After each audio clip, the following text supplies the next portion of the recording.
All right, let's get right into it.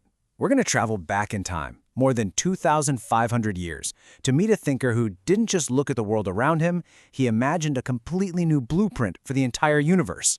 His name was Anaximander, and honestly, his ideas would change everything. And this was the question that set him completely apart.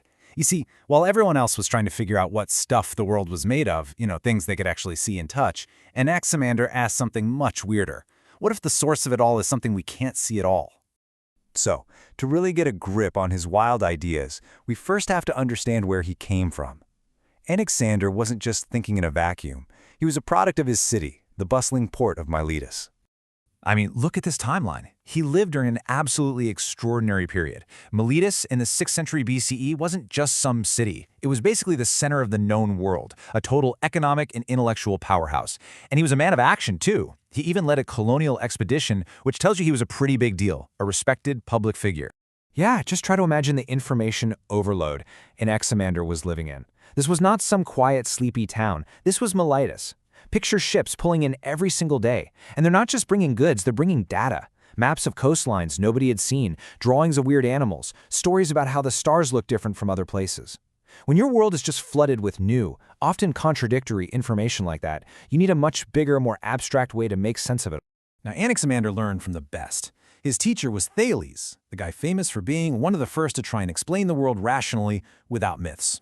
But, as we've seen, the world was getting bigger and way more complicated. A single, simple answer, well, it just wasn't going to cut it anymore. And this leads us to Anaximander's first huge breakthrough. He didn't just accept his teacher's theory. Nope. He found a fatal flaw in it. This was Thales' big idea. And for its time, it was absolutely revolutionary. Trying to find one single natural origin for everything. A brilliant start for sure. But Anaximander saw a problem. And here it is. This is the crucial question. It's so simple, but it's devastatingly logical, right? If the entire universe is fundamentally wet, how can anything be dry? If it's all cold, how can anything be hot? The simple fact that opposites exist was a puzzle that Thales' theory just couldn't solve. And this just perfectly lays out Anaximander's logic. An infinite ocean would have put out every single flame, forever. An infinite fire would have boiled away every drop of water.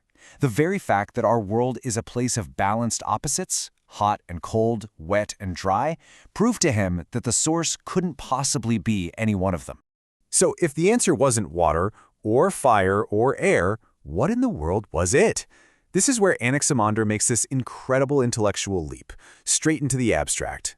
He came up with the apeiron. It's a Greek word, and it basically means the boundless or the infinite.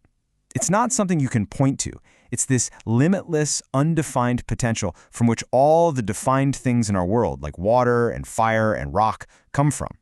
It's the ultimate source, older and more fundamental than anything we can see or touch. Just stop and think about how profound this is. For the very first time, a philosopher argued that the ultimate reality isn't physical, it's conceptual. This is so much more than a clever idea. This is the move that basically lays the groundwork for all of Western metaphysics. He took philosophy from the docks of Miletus into a realm of pure, abstract reason. And once you can actually conceive of something infinite and abstract like the apeiron, well, it changes how you see everything. It lets you kind of step back and look at the world from a completely new perspective.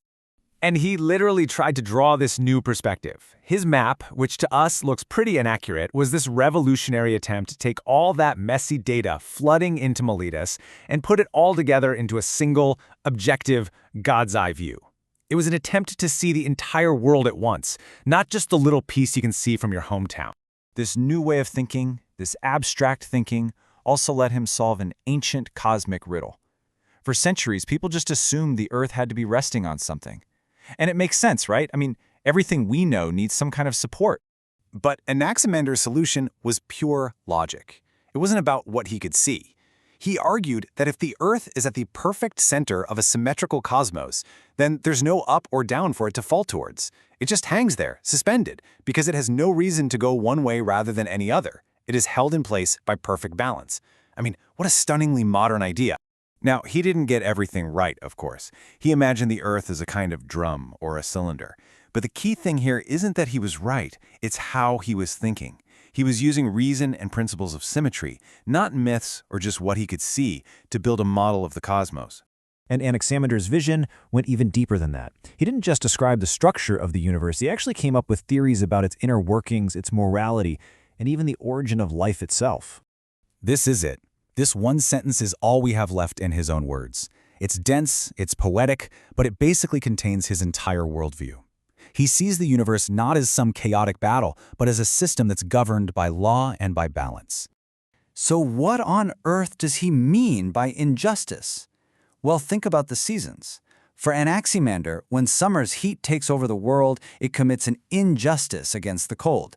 But he says, according to the order of time, it has to eventually pay for that injustice, and that allows winter to return. The universe is this vast, self-regulating system of justice. And then there's this, which is it's astonishing. He applied the same logical approach to the origin of humanity. He looked around and saw that human babies are completely helpless. So he reasoned the very first humans couldn't have just appeared as infants. They would have died instantly. His conclusion, humans must have developed from other, more self-sufficient animals that came from the sea.